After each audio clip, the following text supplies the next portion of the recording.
Тулуй хаан 1231 онд Хятадын Алтан улстай байлдаж явх үед 3 түм орчим цэрэгтэйгэн 30 түм орчим Хятадын цэрэгтэй Харлуу мөрний иргэд тулгарч олон хүний хүчинд мөксдөн их мөрний дохоо газар руу шахагдан Хятад цэргэн гарт амир үргэдэг. Эсвэл их мөрний усанд өөж өгөх 2 зам Тулуй хааны цэргүүдэд тулгарч гинэ. Аргагүй байдалд орсон Тулуй хаан хангал бөөгөн дуудаж өглөлийн аюулаас гарах арга замыг дээд тэнгэрээс гуйж зад барихыг тушаажээ.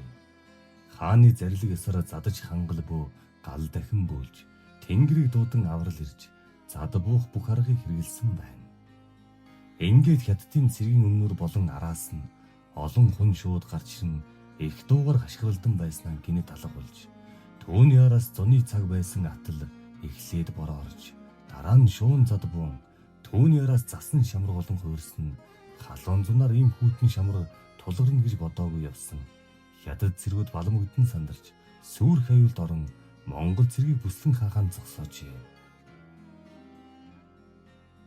Улмаар цэргүүд нь барьсан ном сумтайгаан хөлдөн зарцаж хяран үхтгэхийн унцгааж эхэлсэн байна.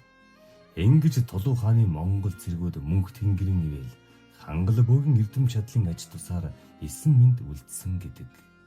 Ингэж зад барьж Тулуй хааны цэргүүд сүүрлээс аврагдсан тухай Рашид Адидын судрын чуулганд бичиж түүхэн барин тулган үлдээжээ.